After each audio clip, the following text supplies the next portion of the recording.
Brethren, the presentation that I've taken from Solomon today is entitled Solomon in His Times, which is the story of Solomon. When David succeeded Saul as ruler of the two kingdoms of Israel and Judah, one of the significant decisions in history was his determination to establish Jerusalem as the capital of the dual monarchy. Jerusalem, in Hebrew the city of peace, was an ancient stronghold of the Jebusites, a Canaanite tribe. David's choice of site was dictated more by strategic than geographical advantages. It was not on a river, nor was it centre of communications, but it lay, like a free city, between the territories of the tribe of Judah to the south and the other, less friendly tribes to the north. Judah was the only one of the 12 tribes to acclaim David on Saul's death. Jerusalem was also an important temple site of the Jebusites, and David was confirming an ancient tradition of worship when he brought the mobile Ark of the Covenant there to rest. After 2 centuries, it would no longer accompany the tribes of Israel on their wanderings and military campaigns. While it remained mobile, the Ark had a temporary resting place in a portable tent or tabernacle. The people would now, and for the future, need to travel to Jerusalem to pray before the Ark, so establishing Jerusalem as a great centre for pilgrims. For the next 70 years, from David's accession to the throne, around the year 1000 BCE to the death of his son Solomon in 932 BCE, Jerusalem became the administrative centre for an impressive state. Extending from the borders of Egypt to the Lebanon, the state included not only the Hebrew kingdoms of Judah and Israel, but the dependent princedoms of Ammon, Moab, Edom, and Zobah, which were rich in minerals such as copper and iron. The state now lay across the ancient trade routes between the Nile Valley and the land of the 2 rivers, the Tigris and Euphrates, which is the cradle of civilization, wherein lay Ur of the Chaldees, Nineveh, and Babylon. David's favourite son, Absalom, had died earlier in an accident after rebelling against his father. Solomon, David's son by the lovely Bathsheba, disposed of his half-brother Adonijah, the true heir, and was anointed king in the presence of Nathan the prophet and Zadok the priest. In retrospect, much of Solomon's reign was given to the establishing of Jerusalem as a showpiece of wealth and culture to impress his contemporaries throughout Africa and Asia Minor. Following centuries of self-imposed isolation, under Solomon the tribes of Israel achieved a standard of art, a literary culture and experience of trade across the land and sea routes of the Middle East that was remarkable for the 10th century BCE. From 972 to 932 BCE, Solomon created a stable, centralized administration. Judah and Israel were divided into 12 provinces along tribal lines, each with a prince or governor. Ammon was under direct rule from Judah. Moab had a viceroy, the Bible calls him a duke, as had Edom and Zobah, all obliged to pay a tribute to Solomon, including the city-states of Philistia. The warlike Philistines had been subdued by the astute generalship of David. The coastal strip, including the important port of Joppa, was available to uninterrupted passage of trade between the Phoenician cities of Tyre, Sidon, and Byblos. But those revenues, even when added to the considerable treasure bequeathed by the conquests of David, were insufficient for Solomon to achieve his grand design. He resorted to the policy, long practiced by the Egyptians, of compulsory labour, and his subjects were obliged to donate their labour for some public work for 1 month in 3. It did not prove a popular exercise. Moreover, to the intense annoyance of other subject peoples, the Israelites were declared exempt. As the writer of the second book of Chronicles relates, somewhat smugly, the Israelites were men of war and chief of his captains and captains of his chariots and horsemen. Probably the title chief of his captains refers to a high-ranking civil servant rather than a general, a biblical Sir Humphrey Appleton. Solomon established the first Israelitish standing army, a regular force variously recorded as 40,000 cavalries and 1,400 chariots. It will be remembered that the light, highly mobile chariot carrying 2 expert archers was the invention of the Hittites, and was used with great success to complement disciplined infantry companies. Solomon is often credited with the setting up of chariot cities, mobile garrisons along his frontiers, but recent excavations at 3 of these garrison sites in Hazor, Megiddo, and Gezer seem to date their establishment after Solomon's death.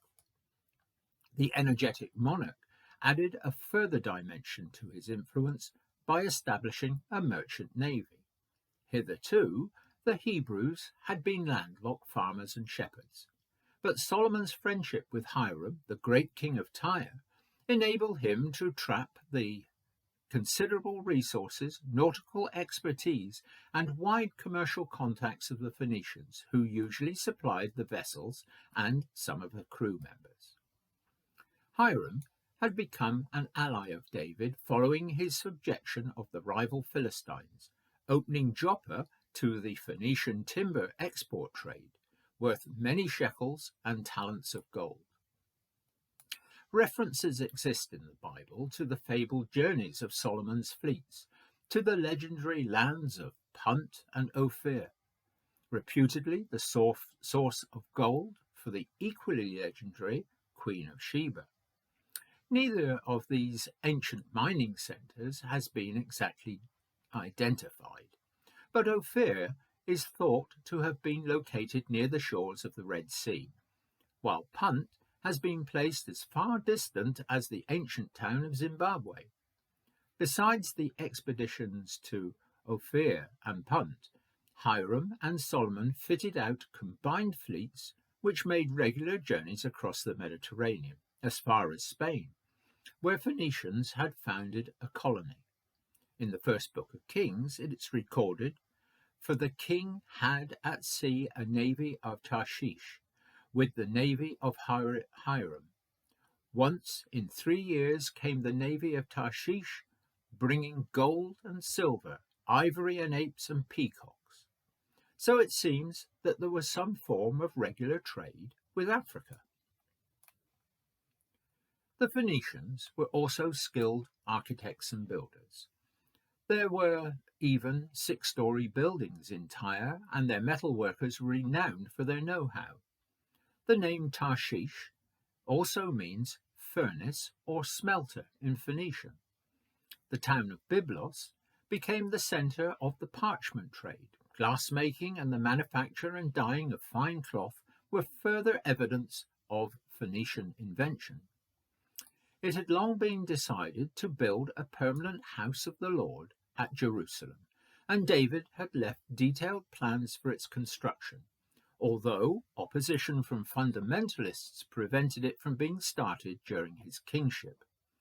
Solomon not only inherited the plans, but also the vast quantity of gold, silver, and brass accumulated over nearly 40 years of conquests, together with tin and copper. This was David's legacy. The first Solomonic temple took 7 years to complete, and together with Solomon's palace adjoining the temple, it took 20 years to build.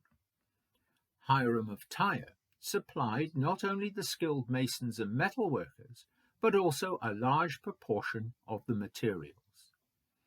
In the first book of Kings, it states that Hiram sent cedars and cypress to Solomon. These tall, graceful trees had been used for over 2,000 years in Egyptian and Chaldean temples, so much so that today they are endangered species. Many factors were considered in the building of the temple. The historian writing in the first book of Kings remarks, "And the house, when it was in building, was built of stone, made ready before it was brought thither, so that there was neither hammer nor axe, nor any tool of iron heard in the house." Unfortunately, we do not have a clear picture of what the temple and palace must have looked like. Although there are many rich descriptions of certain parts of the temple and some measurements, including that in the second-degree tracing board. The Bible calls the masons who built the edifice stone squarers, also Gibletites, after the town of Gebal, another Phoenician city known by its later Greek name Byblos. Dimensions of the temple were considerably varied, between 170 feet and 80 feet, and 90 feet and 35 feet. The walls were either 40 feet or 60 feet high. The cubit measurement is even more imprecise. 60 cubits in length, 20 cubits broad, and 30 cubits high. Some of the difficulty may be due to the variable length of the cubit itself, which was the length of a man's arm from the elbow to the tip of the middle finger, about 18 to 22 inches. The floor of the temple was made of fir, and the walls and ceiling were of cedar overlaid with gold leaf. 2 winged cherubim in the Sanctum Sanctorum measured 10 cubits high and 10 cubits from wingtip to wingtip. It is accepted that the temple was surrounded by a walled courtyard and consisted of a porch or vestibule, an outer sanctuary and an inner one, the Holy of Holies, wherein rested the Ark of the Covenant. Standing impressively in the courtyard was the so-called Molten Sea, cast from a huge quantity of brass left by David.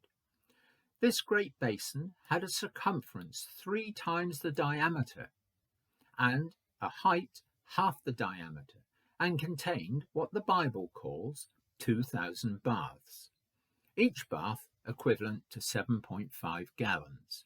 In all, a volume of 15,000 gallons.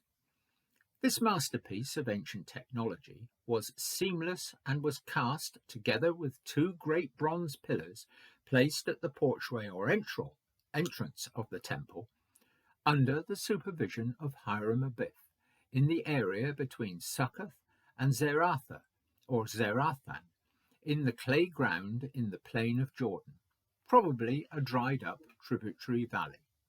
The great basin was mounted on the backs of 12 oxen fashioned in bronze. Hiram Abiff was the son of a widow from the tribe of Naphtali, and his father was a man of Tyre. Well known to Hiram of Tyre and Solomon, Hiram Abiff was a complete master craftsman, and the writer of the first book of Kings records of Hiram Abiff that he was filled with wisdom and understanding and cunning to all works in brass. The word cunning, as an aside, brethren, at this point, is to say that he was extremely skilled and knowledgeable, as opposed to cunning, dishonest, and sly. The building operations demanded a vast labour force. The Bible claims that 80,000 were involved in the project, building, quarries, and in transportation of materials, while 30,000 were sent to Phoenicia in shifts of 10,000 each month to fell timber from the forested slopes of the Lebanon. Cedar, cypress, and fir were afterwards floated in huge rafts by sea to Joppa, thence overland to Jerusalem. When one realizes that the total period for construction of the temple and palace covered 20 years, it is small wonder to learn that even Solomon's wealth could not cope with the incessant demands made upon it. His chief creditor was Hiram, king of Tyre, and when he became increasingly insistent for payment of debts incurred by Solomon, the astute king of Judah and Israel decided upon a plan which did not involve actual cash outlay.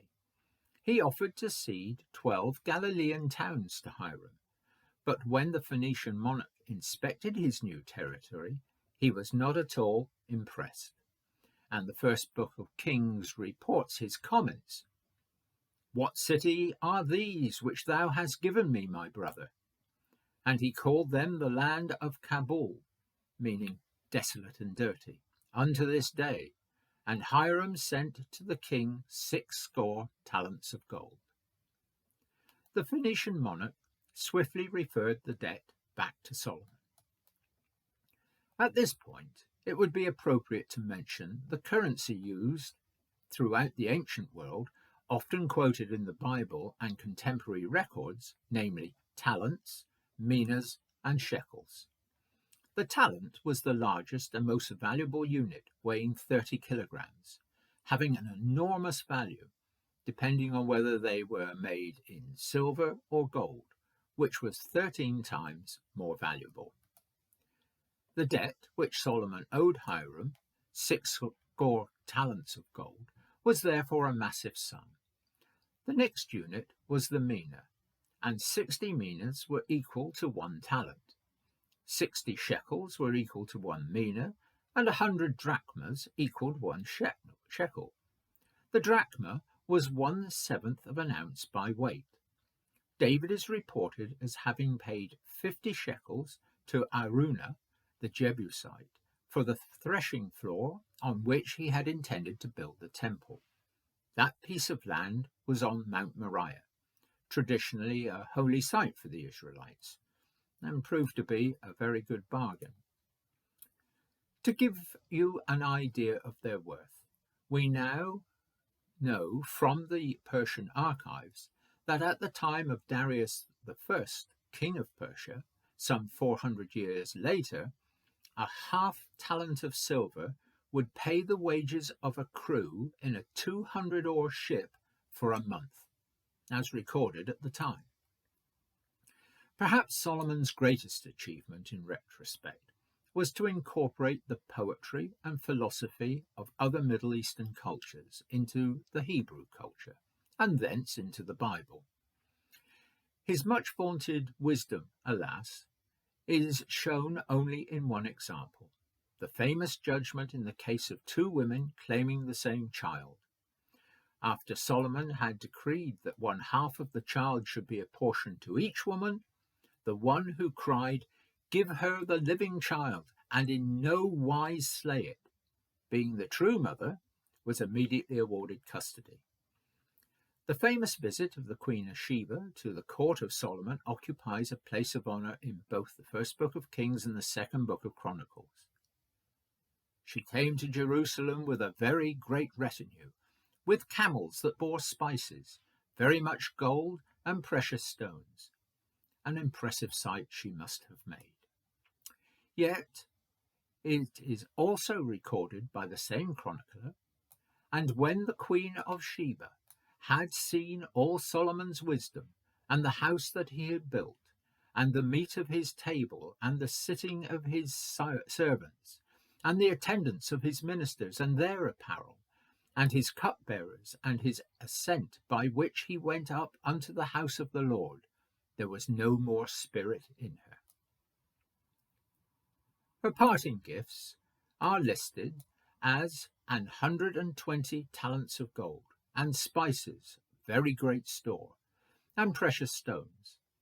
In return, Solomon gave unto the Queen of Sheba all her desire, whatever so she asked, beside that which Solomon gave her of his royal bounty. A dramatic occasion indeed. Perhaps the 2 monarchs dined on the lavish provisions consumed daily at the court, also recorded by the same chronicler. And Solomon's provisions for 1 day was 30 measures of fine flour, 80 measures of meal, 10 fat oxen, and 20 oxen out of the pastures, and 100 sheep, beside harts and roebucks and fallow deer and fatted fowl. The domestic arrangements of the court of Solomon were also, by modern standards, spectacular. In addition to the numerous courtiers, priests and scribes, departmental supervisors, servants, cooks and scullions, there was the formidable harem which Solomon accumulated during his kingship. In his youth, ever mindful of the advantages of richly endowed brides, he married the daughter of the Egyptian pharaoh, and over the years loved many foreign women, women of the Moabites, Ammonites, Edomites, Sidonians, and Hittites. That is to say, he married them all. The chronicler in the first book of Kings comments, and he had 700 wives, princesses, and 300 concubines, and his wives turned away his heart. For it was so, when Solomon was old, that his wives turned his heart after other gods. It is likely, therefore, that his court numbered a conservative estimate of some 3,000. In conclusion, it must be mentioned that the main given authority to exact the taxes and forced labour needed for Solomon's grand design, Adoniram, appointed first by David and retained by Solomon, was given short shrift by the people after Solomon's death. Wearied of the never-ending exactions and conscripted labour, they rebelled, and Adoniram was stoned to death. All the forces of chaos and confusion that shortly overwhelmed the Emperor of Solomon were unleashed only after his death in 732 BCE. In life, no one dared to challenge him. As a postscript, in 70 CE, the Romans, under Titus, finally lost patience with the rebellious Jews, descended on their cities one after another, and razed Jerusalem to the ground. The temple of Solomon's palace, which Herod made even larger and more splendid 70 years later, was systematically demolished, so that no trace remained, except possibly a fragment of its western wall, today known as the Wailing Wall. And there we have it, brethren, the life and times of King Solomon, a visionary and a great politician. Thank you very much indeed for your kind attention, brethren. I hope you've enjoyed this presentation as much as I have. Thank you.